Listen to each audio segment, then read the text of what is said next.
Today I'm going to explain why people like James Randi and Michael Shermer and the Psychop folks are not true skeptics.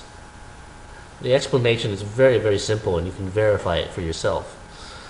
First of all, they have absolutely zero skepticism toward any of the views of the establishment or of the status quo. And you can see this in all their writings, all their lectures, all their interviews, etc. It's very, very obvious. Not a single one of them challenges the status quo or the views of the establishment. None of them. Their skepticism and critical thinking towards them is absolute zero. None. Zilch. Nada.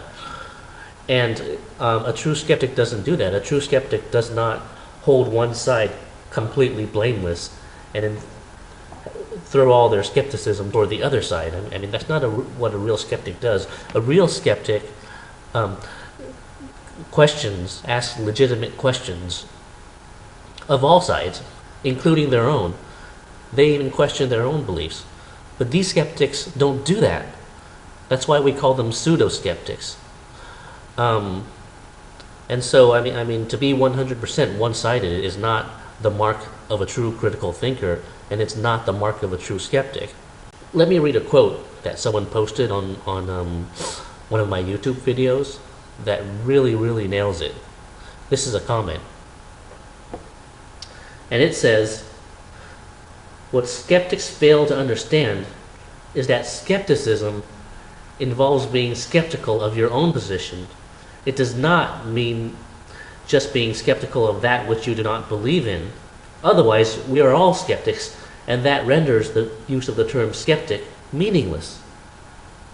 A true skeptic casts skepticism on their own position as well. Since the Randi crowd do not employ skepticism in this respect, then they are fairly termed pseudoskeptics and demean the term skepticism." And that nails it right there. I mean, if you're only skeptical of what you don't believe in, then what makes you different than anyone else out there? I mean, everyone is skeptical of what they don't believe in. Everyone is. Even the most average person in the world is skeptical of what they don't believe in. So what makes Randi and Shermer different than any average person? Essentially only one thing. They are establishment defenders or authority worshippers. They hold anything from the establishment to be blameless. They're always defending that side. Whereas the average person does not do that religiously. The average person, simply has mainstream views and a mainstream lifestyle. I mean, so that's really the only difference, between them and anyone else.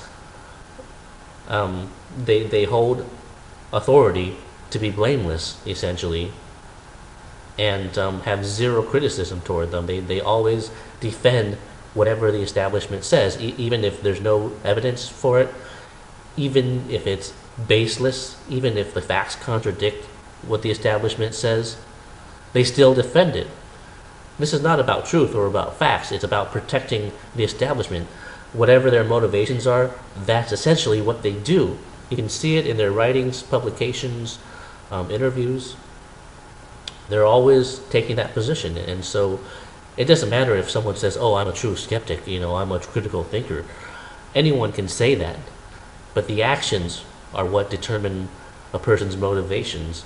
And by their actions, they are clearly establishment defenders, not critical thinkers who can apply skepticism to all sides. That they are not, for sure. And it's all in their actions.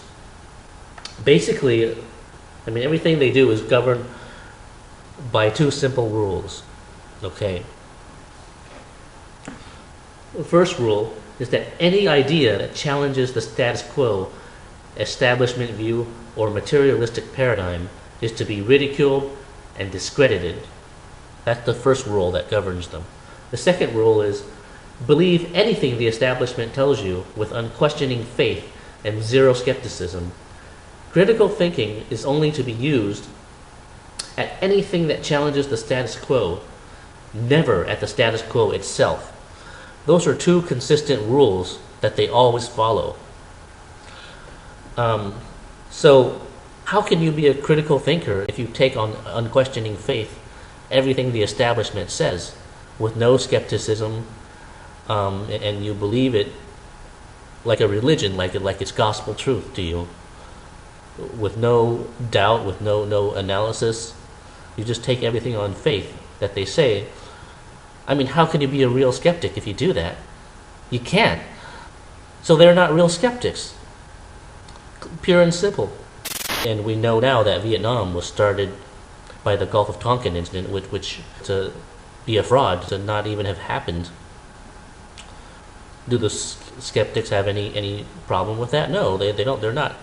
They have no outrage over frauds and staged events to start wars that result in 58,000 Americans being killed and 1 million Vietnamese. I mean, they don't care about 1 million people dying because the establishment is blameless, without fault to them. What kind of a person is like that? Obviously not a person who's rational or objective. I mean, or a person who even has a heart. No way. They're obviously a person who's like that is clearly lopsided in their view of reality. There's so many more examples. I mean, for example, on 9/11, right after 9/11, the EPA, the Environmental Protection Agency, lied and said that the air was safe to breathe. And then they sent all these first responders to clean up the dust and look for survivors. And because of that, a lot of people have cancer now and are slowly dying because of that lie by the EPA.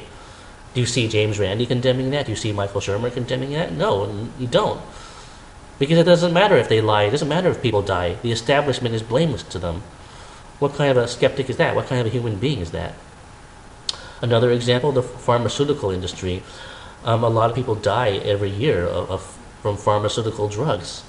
And they kill people. It's not just alternative medicine that's dangerous. Pharmaceutical drugs are dangerous too. A lot more people die of pharmaceutical drugs every year than from herbs or homeopathy. But where's their criticism toward that? It's not there. Yet if somebody uses homeopathy or acupuncture or some alternative medicine remedy, then all of a sudden they're attacking it and criticizing it as dangerous. Even though, if anyone dies from that, it's so little. Especially compared to the people who die from pharmaceutical drugs. So it's like they have all this criticism toward that, but not to something bigger. Obviously, their ethics and morals and view of reality is totally messed up. Not only are these people one-sided, but their view of reality is just totally whacked. It's totally messed up. How can you claim to be a skeptic when you're totally blind to the faults of one side and totally looking for faults in the other side? That's not skepticism. That's not rationality. That's not fairness. That's just blind religious belief in one side.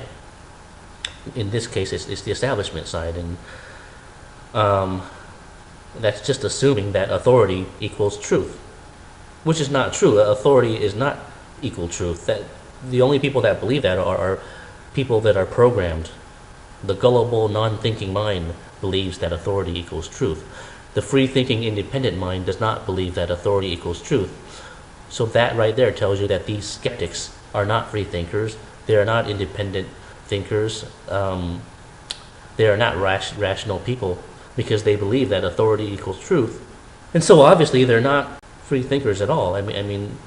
Whatever their motivations are, they're definitely not free thinkers. They're definitely not truth seekers. They're definitely not rational people. They're definitely not objective people, and their actions prove it. It doesn't matter what they say or what they protest. The facts and their actions speak for themselves. You see, these skeptics don't even use the scientific method, which is ironic because they tout science as though it were some type of religion or gospel that was the highest level of truth. But they don't even follow it, because when you follow the scientific method, you base your hypothesis on the facts, and if the facts contradict your hypothesis, then you update your hypothesis to fit the facts, to fit the data. But they don't do that. What they do is they start with a hypothesis, which is that all paranormal stuff is bunk, all conspiracy claims are bunk, all establishment claims are truth, and then they fit all the data into that. So, but they don't follow the scientific method, because when the data contradicts their hypothesis, they do not update their hypothesis to fit the data.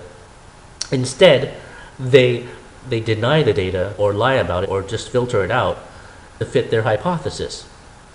A real scientist, a real skeptic, a real rational person would update their hypothesis to fit the data.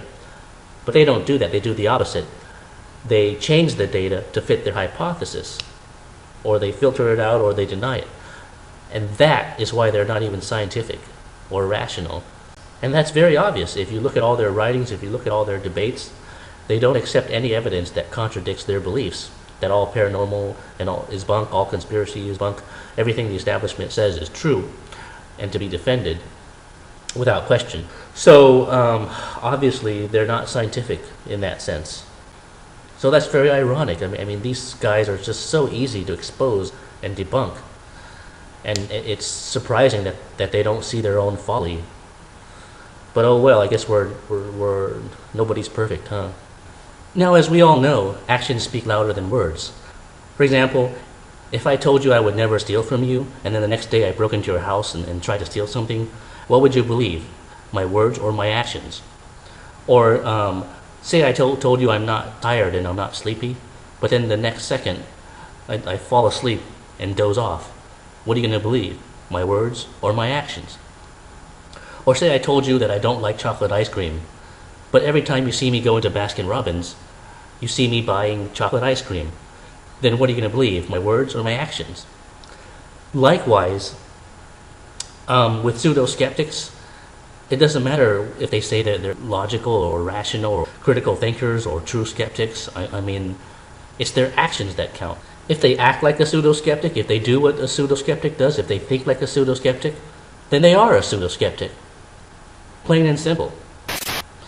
I've been debating these pseudoskeptics since about 1999, and I can tell you that ultimately it's a pointless exercise, because it's kind of like playing against a chess computer that never admits that it's been checkmated even after you checkmate it, and then instead it moves the king illegal or moves pieces illegally after it's been checkmated, and so it never admits to losing and always makes illegal moves after it's lost. I mean, who would play against a chess computer that does that? I mean, nobody would. It's a pointless exercise. It's not fair. They don't play by the rules. They never admit to losing.